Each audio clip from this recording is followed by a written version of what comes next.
Welcome back. We're here still at Pickleball on Padre podcast. We're improvising this at the tournament at Isla Grand Resort, and we're with Eddie Sada from Third Shot Drive. What's going on, Eddie? Hey, man. Thanks for having me. Of course, Appreciate brother. it, man. No, man. So I'm glad you're here. We want to talk. Well, there's a couple of things with you that I want to talk.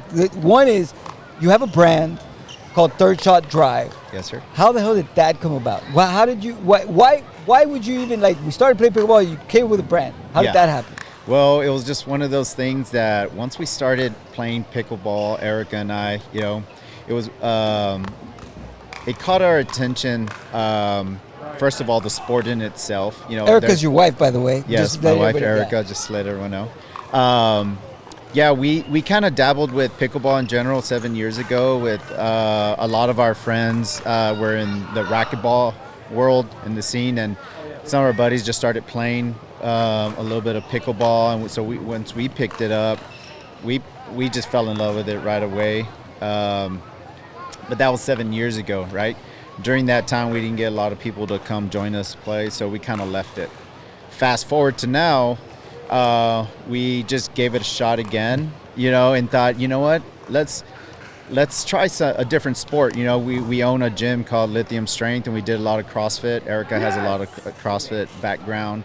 We're both L1 coaches, but we needed something else that we could kind of do together. Right. So, picking up pickleball, I've held a racket of some sort for over 30 some years. Big racquetball player. Big racquetball, tennis for 9 years, racquetball for like 25 since I was 12. So when this pickleball came into our lives, I quickly fell in love with it. I was like, you know what, this sport is for me. It doesn't require as much moving. It's still a very athletic sport, as you know. Yeah. There's different levels. You could be anywhere from a 5-6-year-old to a 90-some-year-old. Yeah, I always say you could play checkers or chess, depending on what you want to play. Depending on what you want, right? Yeah. And that's the beauty of it, and really understanding the game took us some bit, So once we learned the sport in itself, then going into the competitive side, which is where we're at here now, she was on board, and that was a big part of it. Her wanting, it's like, what can we do together as a couple, right? And I think that was really important for us because CrossFit at the same time took a lot of toll on the body. I still love it. I still do it on a weekly basis. But as far as like a partnership of a thing and do it competitively, that's what kind of struck the interest of Third Shot Drive. You guys are like traveling, doing tournament. When we had launched, Third Shot Drive was actually the first Dallas PBA tournament that we had entered as a couple. We entered a 3.5 division on a mixed, and we learned there, and surprisingly, we did well. And at the same time, we're also a vendor at the PBA event. So we did that launch there. It was really cool. We came up with like 8-9 different designs, and it took some bit to kind of come up with the name and the logo, but during you're asking like how did you guys come about with Third Shot Drive, and going into the scene and understanding the sport, I was kind of dissecting it and trying to understand the sport in itself. A third shot drop versus a third shot drive, right? And now understanding the big differences, and we're like, you know what, a third shot drive is extremely important. There's a lot of benefits to a third shot drive. I think everybody talks about a third shot drop, and so which is very important, right? But I saw in terms of an apparel, of course I looked online, making sure there's nobody else with the third shot drive. I got the website thirdshotdrive.com, but I purchased that one. So we have our merchandise on there online. So we're, it's a small startup company, but more important, we love it. We love the community. Right. We love you guys. We love everyone that's here in the Valley, and we've met a lot in North Texas as well, from San Antonio to Austin. Yeah, one of the things that we've been talking to everybody is how many people you meet, right? Yeah. How many new people you meet since you started playing, how many more people and that's what we did with racquetball. We had a huge community. Erica a lot of our friends from California to Minnesota, from all over the United States, that when we would travel on the IRT for racquetball, she started meeting a lot of the pros and stuff. So it was really cool to have that again, that same feeling. And it's that community, and I think community is really important. And it's here to stay. And it's only growing, and it's fun. And to host something like this at the island, South Project Island, at I Isla think Grande. that's one of the great things of this week is like this venue is amazing. Yeah. I think anywhere in the country would want to have a tournament like this. Absolutely. And from my own personal experience, I love the northern tournaments that PBA and even the local ones, that whether they have the 002 tournaments in Austin, they do a great job.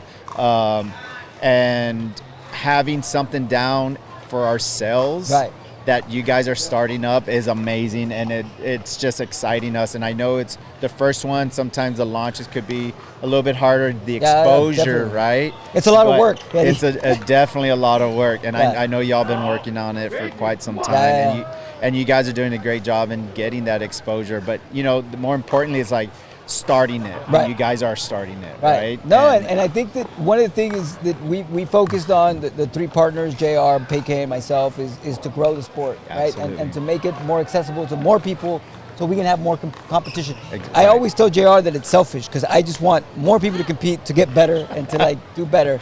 But that's what I really wanted to talk to you about was we were having this conversation the other day, I think earlier this week, about how hard you hit the ball. Oh. And so I'm starting a rumor today, because we're going to start from now on, that you hit the ball the hardest in the country. And so I think a good challenge would be, Eddie. So for us first, we're talking about this. You already got the speed gun. Yeah. We're going to try to test it. We're going to actually show how hard you hit before, we're not just talking, we're going to show it. Okay. We're going to figure out how to do it.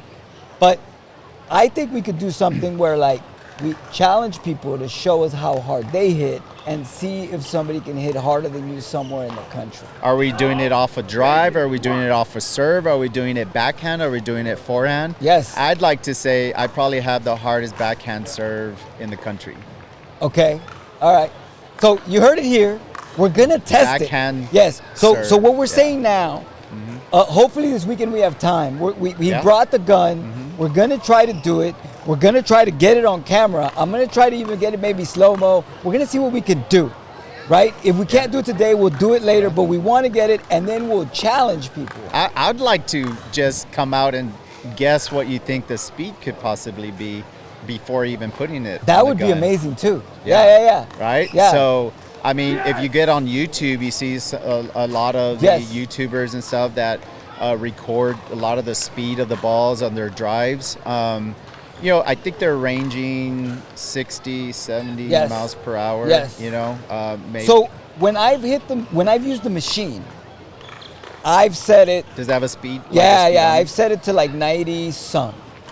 Right, drive of 90 some. With top spin? No. Or is it just flying? I think it just because flies. You have to adjust. Of course. You have to adjust the spin rate. But you could see the speed, right? Yeah. So I'm saying and then I played against you, right? So I've seen the speed. So I think you're compatible to that machine, as what I'm saying, right? But I want to test it, and I want to put the challenge. That's why I wanted for you to come out here right now. And I had this idea. I hadn't told you because after we had the conversation earlier this week, I'm like, we should do see who has the best. That'd be great. So we're starting here on the podcast, but we're gonna film it, and when we'll make a video, we'll put the challenge out, and whoever can do it, we'll come up with something that they can get or something that we could do. Yeah, and we can even provide some merch. Yeah, that's what I'm saying. We got merch. We got stuff that we could do. Yeah. So keep tuned for that. We're gonna work on this. But does Eddie Sada have the hardest or hit the hardest pickleball in the country? We're about to find out. Stay tuned. Thank you, Eddie. Yeah. Appreciate you.